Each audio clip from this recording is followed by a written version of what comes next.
Bonjour et bienvenue sur le podcast Bien chanter des solutions pour votre voix. C'est Antoine Rudy, votre coach vocal, et on continue avec cette série de documents initialement publiés sous forme de vidéo et que je vous rediffuse aujourd'hui sur cette chaîne podcast. A tout de suite.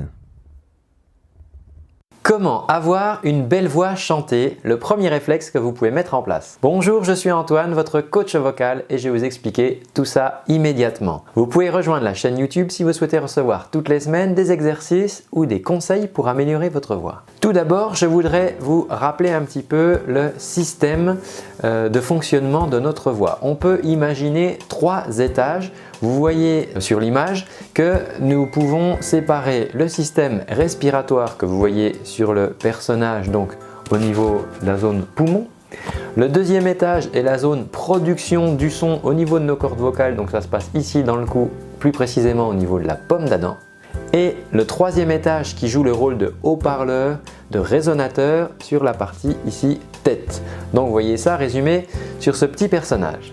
Les 3 étages que vous venez de voir sur la photo sont liés à des muscles, aussi bien pour la partie respiration, pour la partie production du son et pour la partie amplification, amélioration, résonance du son. Des muscles qui doivent tantôt se contracter, tantôt se relâcher. Le fait est que la première chose que vous pouvez mettre en place pour améliorer votre voix, c'est la détente. Ce sont des exercices de relaxation pour détendre tous ces muscles. Peut-être que vous chantez le soir en rentrant de votre journée et que vous avez accumulé pendant la journée des contrariétés ou un certain stress qui vont avoir tendance à verrouiller en fait certains muscles, à verrouiller un petit peu une partie de votre système, et ça va vraiment vous handicaper pour chanter. Donc je vous assure que si vous mettez en place une petite relaxation, une petite détente avant de pratiquer, ça va vous aider vraiment beaucoup. Pour aller plus loin, je propose de vous montrer tout ce qui est en jeu dans votre chant au niveau musculaire. Je vous propose tout de suite de regarder cette vidéo de Molly Crenshaw dans laquelle nous allons voir tous les muscles liés à l'inspiration. C'est important puisque nous avons besoin d'air pour chanter, c'est vraiment le premier étage de notre production vocale. Alors ça sert à rien de retenir tous les noms des muscles que vous allez voir, mais ce qui est important c'est de voir leur localisation. Donc rendez-vous compte que si par exemple vous avez ici les épaules un peu contractées, ça va vous handicaper pour bien inspirer de l'air. Si vous avez des tensions dans le dos, ça va vous gêner. Donc ces muscles sont assez nombreux. On a le diaphragme, les intercostaux externes, le sternocléido-mastoïdien, les scalènes, le petit pectoral, le dentelé antérieur. Ça ne sert à rien de retenir les noms, mais regardez surtout la localisation. Dites-vous bien que dans une zone qui part d'ici, dessous les côtes jusqu'ici, si vous avez des contractions, cela va vous gêner pour bien inspirer. Toujours dans une vidéo de cette même scientifique, vous voyez les muscles qui vous servent à expirer. C'est important parce que dans notre système de ventilation, c'est toujours une histoire de dosage entre les muscles de l'inspiration et de l'expiration. Regardez où ils sont localisés sur cette vidéo et dites-vous bien aussi que si vous avez des contractions à cet endroit-là, ça va vous gêner pour doser, pour gérer votre air lorsque vous chantez. Maintenant que vous avez vu où étaient localisés les muscles dont on a besoin qu'ils soient frais et dispo pour nous aider à bien chanter, passons au deuxième étage qui est la partie production du son. Comme je vous l'expliquais tout à l'heure, le son est généré dans vos cordes vocales, par vos cordes vocales, ici au niveau de votre pomme d'Adam. Vous pouvez voir sur cette image qu'il y a beaucoup de muscles ici dans la zone cou qui de près ou de loin peuvent gêner la production de vos cordes vocales, la production du son par vos cordes vocales. Ce qu'on appelle les muscles périlaryngés. Ces muscles-là, alors regardez sur la photo où ils sont localisés, mais si ici vous sentez des tensions, si vous êtes serré, si vous avez la gorge nouée, là encore ça ne va pas vous aider pour bien chanter. Troisième étage, la partie amplification résonance.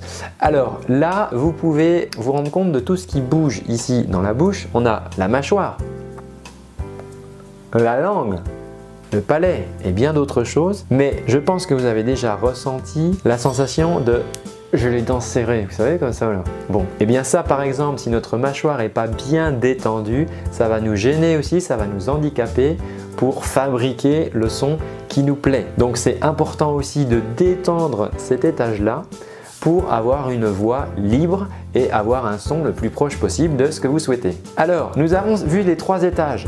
On a vu la partie respiration. Donc là, c'est important, vous pouvez faire des mouvements de détente, vous pouvez utiliser des techniques de yoga, de relaxation, d'étirement pour délier toute cette zone-là respiration. Pour la partie corde vocale, si dans la zone du cou, si vous sentez des tensions, vous pouvez utiliser la technique d'Arvador que j'explique dans une autre vidéo. Vous pouvez cliquer ici sur le lien pour réaliser l'exercice. Pour le 3e étage, la partie ici résonateur, amplification, customisation du son, vous pouvez en premier lieu utiliser la méthode du caramel que je vous explique dans un de mes ateliers. Il est essentiel de commencer par ça. Imaginez si vous rentrez d'une journée, vous êtes fatigué et vous avez envie de vous faire plaisir et de chanter, mais si vous ne commencez pas par dénouer toutes les tensions que vous avez accumulées dans la journée, eh bien tout simplement vous ne serez certainement pas satisfait du résultat et ça va vous énerver encore plus, ce qui est bien dommage si vous souhaitiez vous détendre en chantant. Donc commencez vraiment par ça, une petite phase de transition, une phase de détente. Donc là, chacun ses trucs. Moi, je vous propose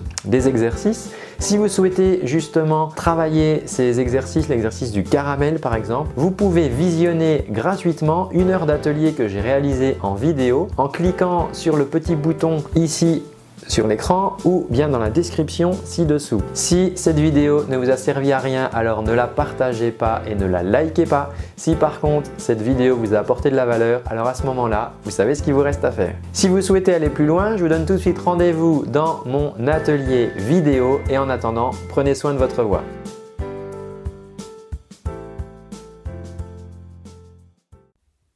Et voilà, c'est tout pour aujourd'hui. J'espère que ce contenu te rendra service et t'aidera dans ta quête pour bien chanter. En attendant, si tu souhaites aller plus loin, je te rappelle que tu peux suivre et recevoir gratuitement pendant 1 mois des cours de chant avec moi au format vidéo.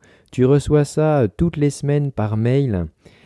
Il te suffit pour ça de cliquer sur le petit lien qui est dans la description. Voilà, tu me laisses ton adresse mail et je t'envoie, je ne vais pas te pourrir ta boîte, mais je t'envoie tout simplement les exercices, les vidéos toutes les semaines avec un petit lien et ça pendant 1 mois.